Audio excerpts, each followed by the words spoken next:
आप सभी को मेरा नमस्कार। आप प्रतिदिन नई नई वस्तुओं से, नए नए पदार्थों से रूबरू होते हैं। ये पदार्थ बनते कैसे हैं? क्योंकि हमें पता है कि इस सृष्टि में अभी तक चुनिंदा तत्वों की ही खोज हुई है, लेकिन इसके बावजूद भी हर दिन सैकड़ों हजारों नए नए पदार्थों का, नए नए यौगिकों का निर्माण होता है और हमारे सामने नई नई विभिन्न प्रकार की वस्तुएं आती हैं।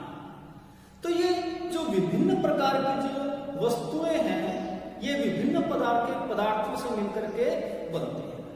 अब ये पदार्थ कैसे बनते हैं, या हम विज्ञान की भाषा में कहें कि ये यौगिक कैसे बनते हैं,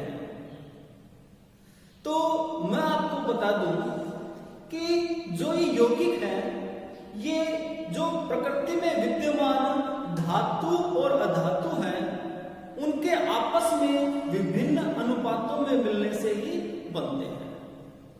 तो आज हम इसी बात पर चर्चा कर लेते हैं कि जो नए यौगिक हैं, उनको बनने के लिए जो धातु और अधातु क्रिया करते हैं, वो किस प्रकार से करते हैं। तो आज का जो हमारा टॉपिक है वो है कि धातु और अधातु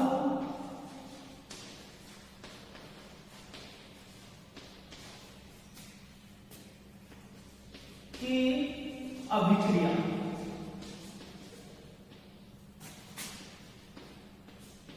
कि जो मेटल्स और नॉन मेटल्स में जो रिएक्शंस होती हैं, जिनके फलस्वरूप हमें विभिन्न प्रकार के यौगिक प्राप्त होते हैं, तो ये अभिक्रिया क्यों करते हैं, इसके बारे में आज हम बातचीत करते हैं।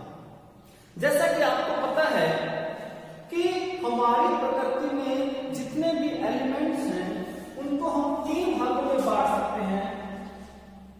सबसे पहले तो जिक्र कर लेते हैं हम उत्कृष्ट तत्वों का। इनको हम उत्कृष्ट गैस भी बोल देते हैं। फिर धातु में पहले, दूसरा और तीसरा बांट देते हैं अधातु। अब एक बात देखिए कि जो उत्कृष्ट तत्व हैं, ये अभिक्रिया साधारणतया नहीं करते। क्यों नहीं करते? तो इस क्यों का जवाब लेने के लिए हम बात करते हैं अष्टक नियम। अष्टक नियम ये कहता है कि कोई भी तत्व यदि उसके प्रथम कोश को छोड़कर बाकी के जो ऑर्बिट्स हैं, उसमें 8 इलेक्ट्रॉन होते हैं, तो वह तत्व स्थायी होता है। जो पहला ऑर्बिट है, उसमें 2 इलेक्ट्रॉन्स विद्यमान होते हैं। उसके अलावा जो ऑर्बिट्स हैं, उसमें यदि 8 इलेक्ट्रॉन होते हैं, तो वह जो एटम है वो स्थायी होता है, यानी कि दूसरे से अभिक्रिया नहीं करता। तो सबसे पहले हम उत्कृष्ट गैसों का ही जिक्र कर लेते हैं कि सबसे पहले हम देखते हैं इसमें हीलियम। हीलियम का जो एटॉमिक नंबर है वो 2 होता है। इसका क्या अर्थ है कि इसके पास 2 इलेक्ट्रॉन्स होते हैं और 2 प्रोटॉन्स होते हैं। तो हम इसका स्ट्रक्चर देखें तो यहां प्रोटॉन्स हैं, इलेक्ट्रॉन्स, और जो एक्सटर्नल ऑर्बिट है उसके अंदर 2 इलेक्ट्रॉन्स पाए जाते हैं। यदि ऐसा है तो यह स्थायी एलिमेंट होगा, यह किसी दूसरे एलिमेंट से आसानी से अभिक्रिया नहीं करता। इसके बाद यदि हम देखें नियोन के बारे में, जिसका एटॉमिक नंबर 10 होता है, यानी कि इसमें 10 इलेक्ट्रॉन और 10 प्रोटॉन्स पाए जाते हैं। और ये किस प्रकार से होते हैं कि पहले ऑर्बिट में 2 इलेक्ट्रॉन और उसके बाद वाले जो ऑर्बिट है उसके अंदर 8 इलेक्ट्रॉन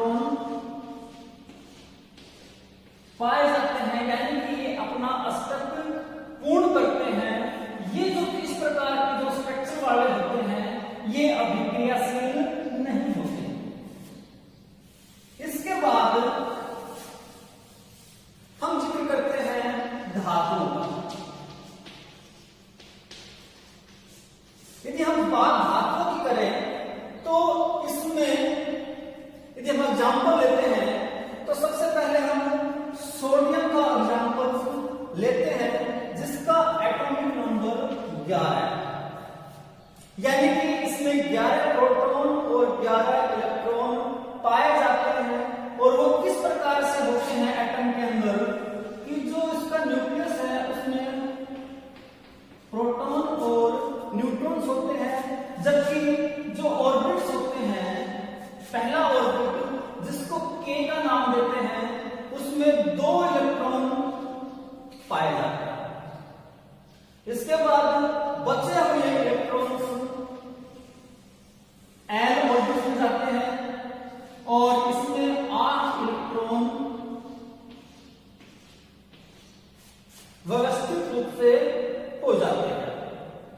इसके बाद एक इलेक्ट्रॉन और बचता है, वो इसके बाहर वाले जो ऑर्बिट्स है उसमें चला जाता है और इस प्रकार ये अपना एटॉमिक स्ट्रक्चर कंप्लीट करता है।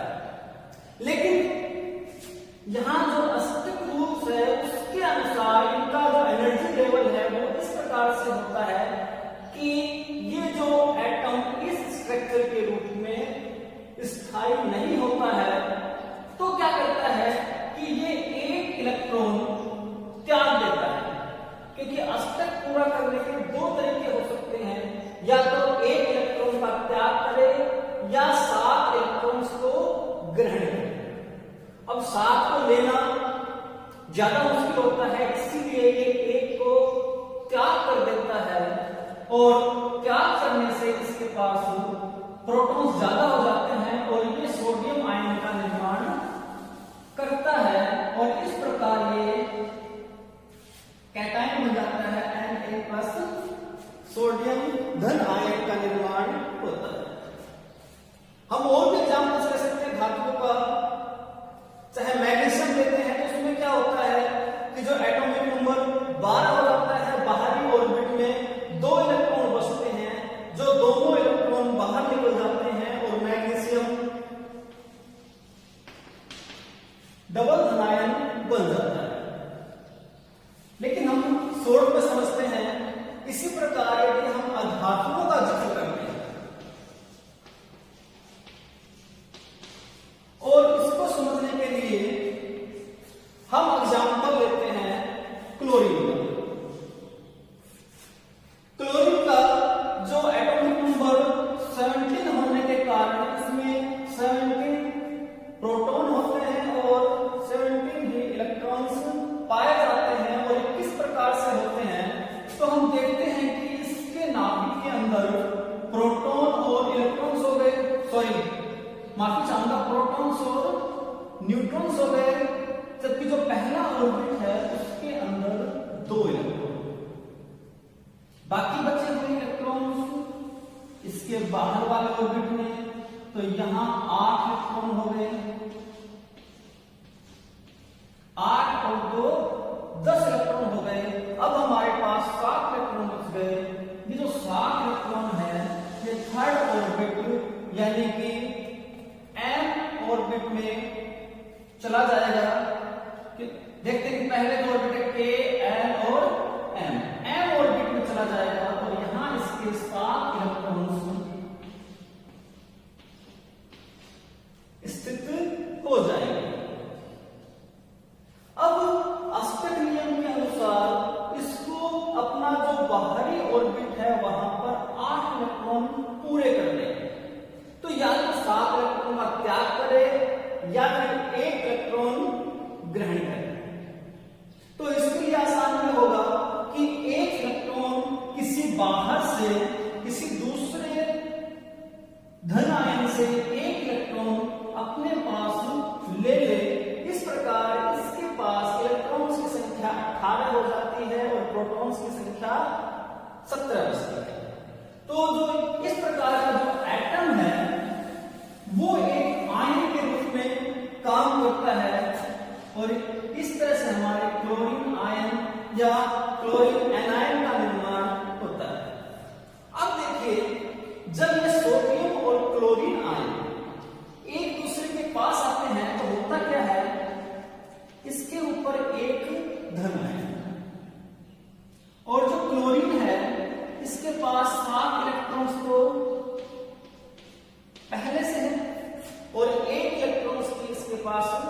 कमी है तो यहां से एक इलेक्ट्रॉन यहां चला जाएगा, ये क्या है, क्लोरीन ऋण आयन।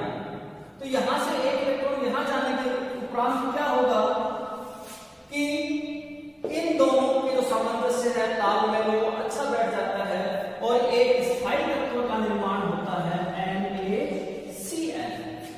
इस प्रकार से आपने देखा कि दो अलग अलग आयन मिलकर के एक नए यौगिक का निर्माण करते हैं।